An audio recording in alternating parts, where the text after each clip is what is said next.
Good morning everyone. আজ হলো 8ই September 2024।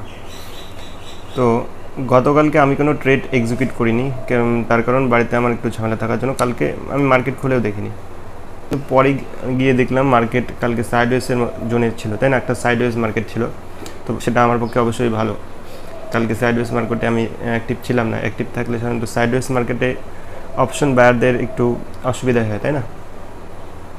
যদি তোমরা ডে টাইম ফ্রেমে দেখো, এখানে আমাদের একটা বড় সাপোর্ট আছে। কোথায় সাপোর্ট আছে? তোমার 52,160। 52,160-এর এখানে একটা ভালো মেজর একটা সাপোর্ট ক্রিয়েট করতেছে, ঠিক আছে মার্কেট। আচ্ছা, আজকে যদি মার্কেট গ্যাপ আপ খোলে, অ্যাটলিস্ট এইটুকু যদি গ্যাপ আপ খোলে, 52,000 এখানে কত চলছে? 51,800। এই 52,000 লেভেল, 52,500 লেভেল ক্রস না করা পর্যন্ত আমাদের এখানে একটা সাইডওয়েজ জোন হিসেবেই বিবেচনা করতে হবে।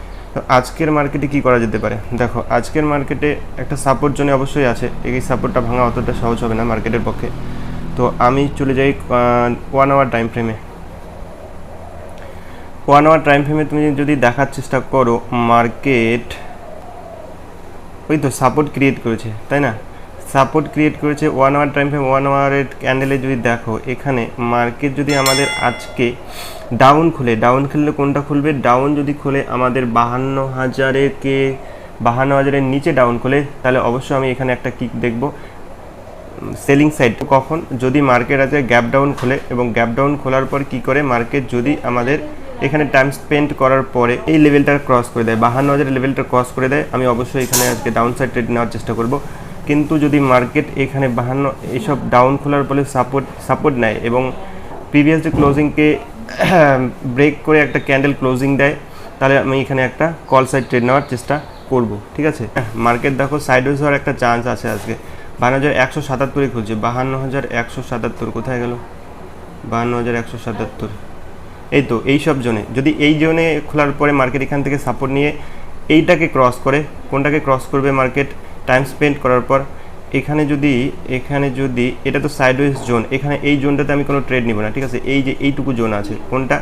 52,250 থেকে নিচের দিকে 52,200 পর্যন্ত, এই যে 190 পর্যন্ত, তার মানে মোটামুটি 50 পয়েন্টের একটা জোন। কালকে এটাতে সাইডওয়েজ ছিল। এই জোনে আমি কোনো ট্রেড ক্রিয়েট করব না। মার্কেট যদি এই জোনে টাইম স্পেন্ড করার পরে এই জোনের মধ্যে এই জোনটাকে ব্রেক করে দেয়, কোন জোনটা? 52,250 থেকে 52,285 জোনটাকে ব্রেক করে আমার সেট আপে কোনো ট্রেড তৈরি হয়, তাহলে আমি অবশ্যই কি করব?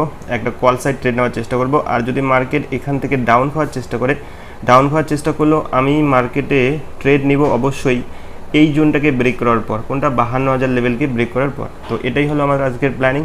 তো মার্কেটকে খুলতে দাও, তারপর দেখছি কি করা যায়। তো এখন বাজে 9টা 15, মার্কেট আমাদের ওপেন হয়ে গিয়েছে।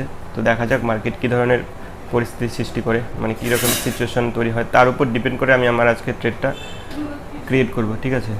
মার্কেট খোলার পরই মোটামুটি ডাউন খাওয়ার চেষ্টা করছে, দেখা যাক। ডাউন খেলে আমি অবশ্যই এইদিকে যদি ডাউন খায়, ও অনেকটা মুভ দিল। আজকে এক্সপায়ারি আছে, কোনো ট্রেডে হোল্ড করা যাবে না, কোনো ট্রেডকেই হোল্ড করা যাবে না। আজকে ব্যাঙ্ক নিফটির এক্সপায়ারি আছে। তো মার্কেট যদি প্রিভিয়াসলি ক্লোজিংয়ে সাপোর্ট নেয়, তাহলে অবশ্যই আমি ওয়েট করব। জোনগুলোতে আমি 3টা জোন বানিয়েছি আমার অ্যানালিসিস অনুযায়ী। 3টা জোন বলতে সাপোর্ট রেজিস্ট্যান্স জোন বানিয়েছি। তো দেখা যাক কী হয়। আজকে এক্সপায়ারি আছে, ব্যাঙ্ক নিফটির এক্সপায়ারি অবশ্য, মানে নিফটির এক্সপায়ারি না, কিন্তু নিফটির যেদিনকে এক্সপায়ারি থাকে ওই দিন মার্কেট ভীষণ রকম সাইডওয়েজ থাকার একটা প্রবণতা থাকে, কিন্তু ব্যাঙ্ক নিফটির এক্সপায়ারিতে মোটামুটি ব্যাঙ্ক নিফটি মুভ দেয় তবুও।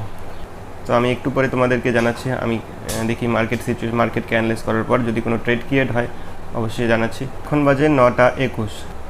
তো এখন তোমরা যদি দেখো, এখানে মার্কেট একটা ভালো রকম দেখো বুলিশ হচ্ছে, তাই না? একটা ভালো ক্যান্ডেল তৈরি করেছে। তো এটা যদি ব্রেক করে আমি একটা ট্রেড এক্সিকিউট করবো গাইস। আমি যে জোনটা তৈরি করেছি, কোন জোনটা? এই জোনটার কথা বলছি। এই জোনটাকে, এই 50 পয়েন্টের সাইডওয়েজ একটা জোন ছিল, ওই জোনটাকে ক্রস করে একটা ক্যান্ডেল ক্লোজিং দিতে হবে, এবং এসএলটা যদি আমার ফেভারে থাকে তাহলে আমি অবশ্যই একটা ট্রেড নেওয়ার চেষ্টা করব, otherwise no trade, wait and C.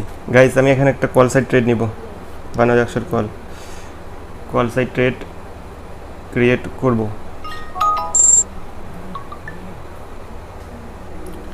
Wait করবো গাইস।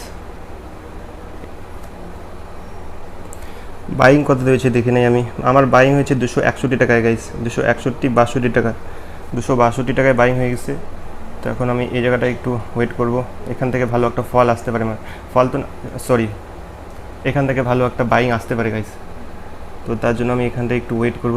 মার্কেটে ভালো রকম বাইং দেখা যাচ্ছে, তো ওয়েট করা যাক, দেখা যাক। কালকে সারাদিন সাইডওয়েজ ছিল মার্কেট, ভালো রকম একটা বাইং হতে পারে এখানে। এই ক্যান্ডেলটা আরও 1 মিনিট আছে, লাস্ট 1 মিনিট গাইস। আমি এক্সিট মারার চেষ্টা করবো গাইস, আমার প্রফিট ভালো দেখাচ্ছে 96। লাস্ট মিনিট ক্যান্ডেলটা ক্লোজিং হলেই আমি এক্সিট মেরে দেবো। ওয়েট, জাস্ট ওয়েট, একটু ওয়েট করবো এখানটায় একটা ভালো বাইং আসতে পারে গাইস। জাস্ট ওয়েট, একটা হালকা স্পাইক দিয়ে দেখ, এখানে আমি বেরিয়ে যাবো। হালকা একটু বাই ক্লোজিং। তো আমার ট্রেডটা আমি ক্লোজ করে দিয়েছি গাইস। তো আমি দেখো বাই করেছিলাম, এখানে বাই করেছি মোটামুটি 261 থেকে 310-এ বিক্রি করেছি। তো মোটামুটি কত টাকার মতন বুক হলো আমার? 61 থেকে 310, তার মানে 40-50 পয়েন্টের মতন বুক হয়েছে গাইস। ঠিক আছে, এখানে আমার ট্রেড নেওয়ার কারণ একটাই, দেখো কারণটা কি, আমি যখনই এখানে দেখলাম পুট সাইডের যে প্রিমিয়ামটা আছে, তো সেটা ভালো রকম ফলিং জোনে ছিল, যার জন্যই আমি সেই অপরচুনিটিটাই কাজে লাগিয়ে আমি এই ট্রেডটা এক্সিকিউট করি। ঠিক আছে, তো মার্কেট যথেষ্ট পরিমাণ বুলিশ দেখা যাচ্ছে। আমি তো ট্রেড করে ফেললাম, আজকে আর ট্রেড করব না আমি। ঠিক আছে, আজকে এক্সপায়ারি আছে, তো বেশি আশা করা ভালো না, বেশিটা কোনো সবসময় ভালো থাকে না। তো আমি দেখো 729 টাকার মতন আমার বাইং, 729 টাকা। আমি একটা রেকর্ড করতে ভুলে গেছি আজকে, তো স্ক্রিনশট আমি দেখিয়ে দেবো। 729 টাকা আমার প্রফিট বুকিং হয়েছে। ঠিক আছে, 729 টাকা। তো আজকে আমি এখানেই ক্লোজ করে দেবো, মাত্র 9:30 বাজে। তো আমি দেখি এখন অন্য কোনো কাজ করার চেষ্টা করব, আর মার্কেটকে আজকে সারাদিন আর দেখবো না। ঠিক আছে, 50 টাকা ভালো একটা, আমি 1 লটে ট্রেড করেছি। ঠিক আছে, 1 লটে 50 পয়েন্ট বুক করেছি। আমি যদি এখানে একটু কোয়ান্টিটিটা বেশি রাখতাম, তাহলে প্রফিটটা আমার কোথায় গিয়ে দাঁড়াতো সেটা তোমরা একটু ভাবতে পারো, তাই না? তো আজকের নামে আমি ট্রেড ক্লোজ করলাম গাইস। টাটা, দেখা হবে পরের দিন।